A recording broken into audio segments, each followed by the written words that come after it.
Today, a verdict of not guilty on all 6 counts for police officer Connor Grub. It's a moment that carried clear, raw emotion throughout the courtroom.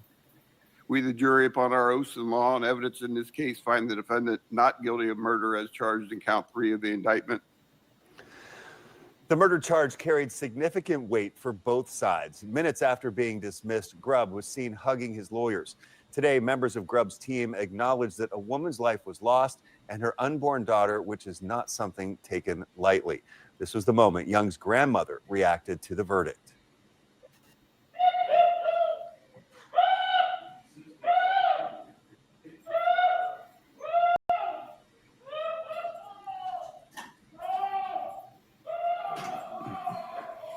Mr. Grub, you're hereby discharged. Very difficult watching that. Such a sobering moment in that courtroom as the judge tried to speak, telling Connor Grub that he was dismissed and he was free to go. 10 TV's Lacey Crisp was in the courtroom today when the verdict was read. She's been there from the moment this trial started. Lacey, what was the feeling in there like? We even saw kind of a moment of relief from Connor Grub, and you said he had some tears in his eyes.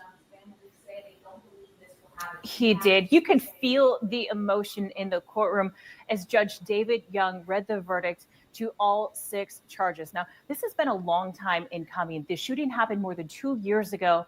The trial lasted 3 weeks. Now, the jurors deliberated over 2 days, 7 hours throughout those 2 days. And around 10:30 this morning, they reached their verdict. Now, when the jurors walked into the courtroom today, they didn't make eye contact with anyone. They just kept walking straight ahead. But as Judge Young read the verdict, several of those jurors had tears in their eyes. Now, as you said, I was in the courtroom when the verdict was read. I sat right in front of Takai Young's grandmother, Nadine Young. She was overcome with emotion.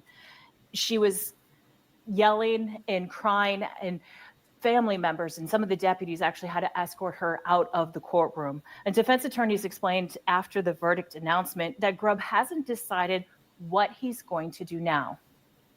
What he told us is thank you so much, and he started to cry, and so did his wife, and they have other things to say, but that's between them, and they're going to need some time on this. Have they talked about his plans for the future now?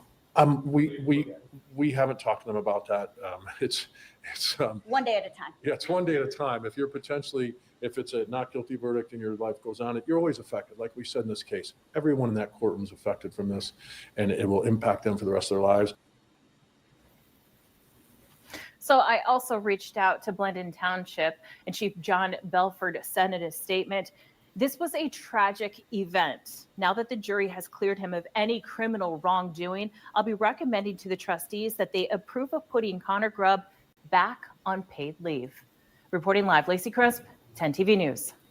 Lacey, thank you for your excellent coverage throughout this. And as Mark Collins said, this was a very emotional case. Yeah, we clearly saw that emotional video again of Takaya's grandmother reacting to the verdict and expressing her grief. Our reporters at the courthouse also witnessed some of the jurors crying as well. 10 TV's Rochelle Aline was in the hallway for that moment. And Rochelle, the family didn't speak, but we did hear from those representing them.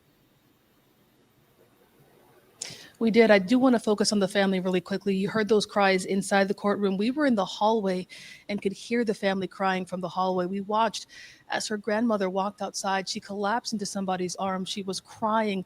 She was asking, why is this happening? How is this happening?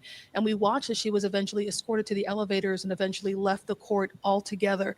Now, special prosecutors were brought in from Montgomery County to try this case. We heard from them earlier today. They said the heart of this case is whether or not use of force was justified. They told journalists the jury's verdict spoke to that, and they added that they respected their decision, but they also recognized that Young's family feels differently. You know, it's an emotionally charged case. It's a difficult case, I think, from both sides, obviously, for the families from both sides of things. And unfortunately, at this time, I've not yet had a chance to sit down with Takaya's family and to get their their thoughts, obviously their emotions. Certainly, I'm confident to say they're disappointed in the verdict. And this isn't the only case that the Young family has in connection to this incident. They have actually filed a civil suit, a wrongful death suit in connection to this incident. Doug? All right. Peace and blessings. Peace and blessings. All praises due to the Most High. And here we have yet another skinhead Nazi racist cop from Ohio who has been found not guilty of the murder of the 21-year-old Black girl, Takaya Young, in Blendon Township, Ohio.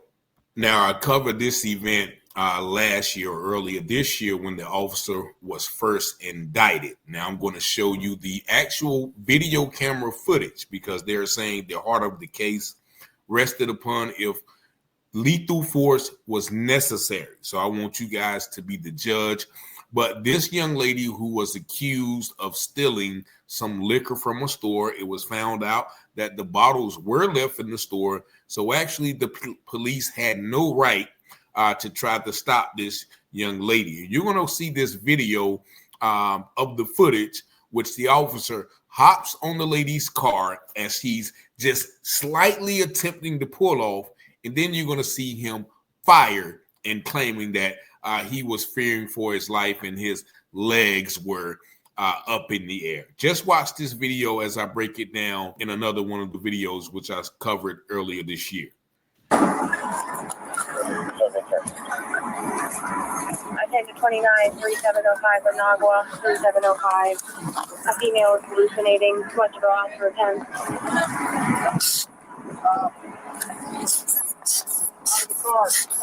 Out of the car. Out of the car. Out of the car. Now you see those officers were not even there for her. They were there because somebody had locked their keys in the car. And here you hear the officer screaming out of the car, out of the car. 7 back in the service, 1828. Get out of the car. Then get out. No, then get out. Get out of the car. Get out of the car. Get out of And now they're cursing at her, talking about get out of the effing car. You see her turn her wheel slightly, and you see the officer immediately pointing the gun at her. Like he could have easily stepped out of the way.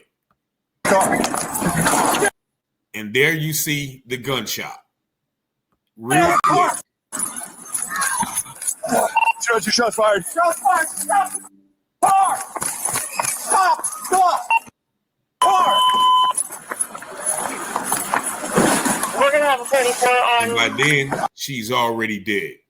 And so you see the quick nature of that murder. That officer was not in danger. She had barely put the car in park. So there was no way this officer felt that he was in danger. He could have easily got out of the way. And so I'm going to slow it down. I actually slowed it down in that video. So watch this version of it as well. Just look at this. Look at this picture right here. Just look at this picture. Now, this is a still shot. He's literally standing with his hand on the car. Like, if she does try to pull away, I'm going to be able to stop this car with my hand. Now, the car is not able to pick up enough speed to harm him that fast. She's literally turning the wheel, as you see, and she's trying to ease away from the officer, not trying to run the officer over. And you see him with his gun through the roof. I mean, through the reflection on the hood. And they have the officers blocked out. Why are they blocking the officer's face out? I'll show you the slow motion so you can see how idiotic this is.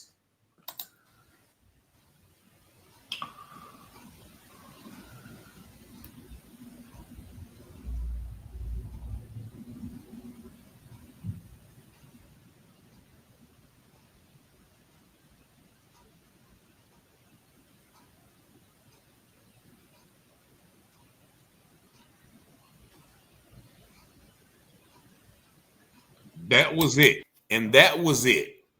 There is no way that they can say that that was justified. That lady simply turned the wheel, that she was not going 100 miles an hour. That officer was not in any danger. of being ran over by the car. And they are justifying this. And so you tell me, as black people, are we expected to get any justice through these racist courts? I'm pretty sure that jury was all right. They're trying to get them sympathy. Oh, they were crying. And then they talking about Conor McGrubb. He was crying too, and his wife was crying. He doesn't know what he's going to do now. Hopefully they'll put him back on paid leave, like he's the victim here. After murdering that young black girl who was not even guilty of stealing. And she even mentioned in that clip, you can't hear it, "Are you going to shoot me?" And less than 3 seconds later, he shot her. Can anybody in that video really look at that and say that that young lady deserved to be dead? Should she have opened her window? Yeah. Should she have tried to ease off? Notice I'm saying ease off, not drive off, but ease off. Should she have tried to do that? No. But that's still not a death sentence. So you see this skinhead officer, he's got a clear-cut, license to kill now. They're going to give him a notch on his, white supremacist belt, in the club that is in the police station, and he's going to be able to do this again. He just moved up in the ranks of white supremacist police officer killers that we see throughout the nation. So prayers for the young family. Of course, they're going to sue. They're probably going to get that wrongful death suit, but that's not going to bring the mother of two back, and also not going to bring that unborn child back as well. But y'all let me know what y'all think about this video in the comments. You see the number 919-587-7782. Thank y'all for watching, liking, sharing, and subscribing to the channel. And as always, I pray you have peace and blessings. It says all things that are hidden shall be revealed, and those things done in secret shall be exposed on the mountaintop. Let's go, Rich. You watching Telehouse Publishing, breaking news coverage. Give you the truth before fake news throw mud in it. Before the jury decide and the judge discover it, you should tune in to Telehouse Publishing. Telehouse Publishing, breaking news coverage. The propaganda grammar, don't believe none of it. Before the jury decide and the judge discover it, you should tune in to Telehouse Publishing. Who keep the people informed? Stories abroad from literary work, where the narrative's wrong, the research is always on point, the commentary is hard. It's Rich Teller raising the bar. Follow along, shout out to FBA, still FTP, pick up NFAC, and all my black families. It's three sides to all stories, which one you gon' believe? We run down on the false prophets when they come to deceive. 100% urban world news, current events. We don't like them lies. Media is biased, we got God beside us, ladies and gents is power. If you don't know by now, look around me, the darkest hours. Cops squeezing hammers, cause they don't understand us. We stop and freeze with our hands to kill us off like cancer. Don't speculate before the facts on the case. Telehouse, set them straight, my brother Rich investigates. You watching Telehouse Publishing, breaking news coverage. Give you the truth before fake news don't mud it in. Before the jury decide and the judge discover it, you should tune in to Telehouse Publishing. Telehouse Publishing, breaking news coverage. The propaganda grammar, don't believe none of it. Before the jury decide and the judge discover it, you should tune in to Telehouse Publishing. Negroes have listened to the trickery and the lies and the false promises of the white man now for too long.